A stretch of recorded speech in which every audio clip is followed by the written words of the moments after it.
প্রিয় বন্ধুরা, আজকে এলাম স্বরচিত একটি কবিতা নিয়ে। কবিতাটির নাম প্রণবী তোমারে, শ্রীরামকৃষ্ণ। কলমে ও কণ্ঠে মনোজ ভট্টাচার্য। যুগাবতার শ্রীরামকৃষ্ণ জন্মেছিলেন কামার পুকুরে। ক্ষুদিরাম চাটুজ্যের ঘরে এলেন চন্দ্রাদেবীর কোল আলো করে। কামার পুকুরের গদাধর চাটুজ্যে সুদর্শন যুবক এলেন চলে কলকাতাতে রানী রাসমণির নির্মিত দক্ষিণেশ্বরের কালী মন্দিরে। রঘুবীরের পূজারী রূপে ছোট ঠাকুর নামে রাম চাটুজ্যের ভাই গদাধর পূজেন রঘুবীরে। সাধারণ লোক খ্যাপা পাগল কত কিছুই না বলে, গদাধর কিছুই করে না ভ্রুক্ষেপ, আপন খেয়ালে চলে। যুগাবতার রামকৃষ্ণেরে রাম চাটুজ্যেও বোঝেনি সে, বুঝেছিল শেষের দিকে জীবনাবসান ঘটার কালে।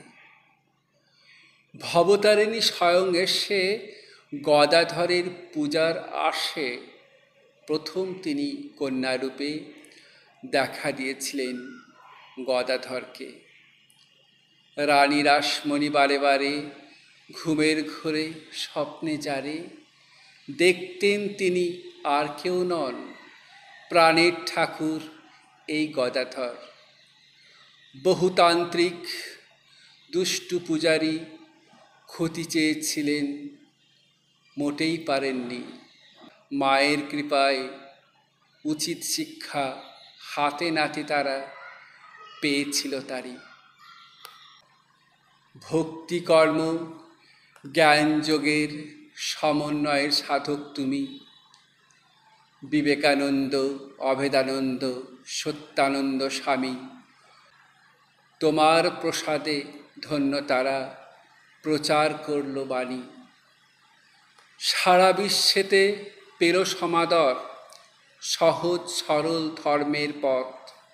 শিব জ্ঞানেতে জীবের সেবা, যত মত তত পথ। একমেব দ্বিতীয় নাস্তি, কালী কেষ্ট আল্লাহ খ্রিস্ট, সবাই ভালো সবার মধ্যে আছেন ব্রহ্ম তিনি। সেই পরম ব্রহ্মে নানান জাতি নানান নামে চিনি।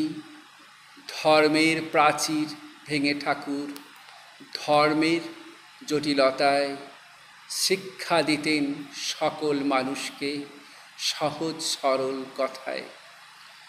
নারী জাতির নানা রূপ তিনি দেখিয়েছিলেন মোদের কাছে। কভু সেবাময়ী বন্ধু স্বরূপা, কভু প্রেমময়ী রাধা, কভু বা ভগ্নী, কভু সে জননী স্বয়ং দুর্গা স্বরূপা। সহধর্মিণী সারদা মাকে পূজেছেন তিনি মাতৃরূপে।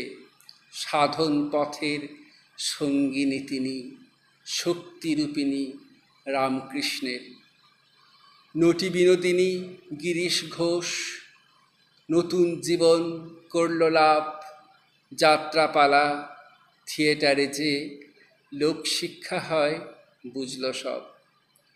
প্রাণের ঠাকুর শ্রীরামকৃষ্ণ প্রণমী তোমারে বারংবার। তোমার কৃপায় জগৎ সভায় তোমার ভাবনা হয় প্রচার। জাতের বড়ায় না যেন করি গো ধর্মের ভেদ, না যেন মানি। মূর্খ দরিদ্র জ্ঞানীগুণী সবে মিলেমিশে থাকি ভাই ভাই হয়ে। নমস্কার।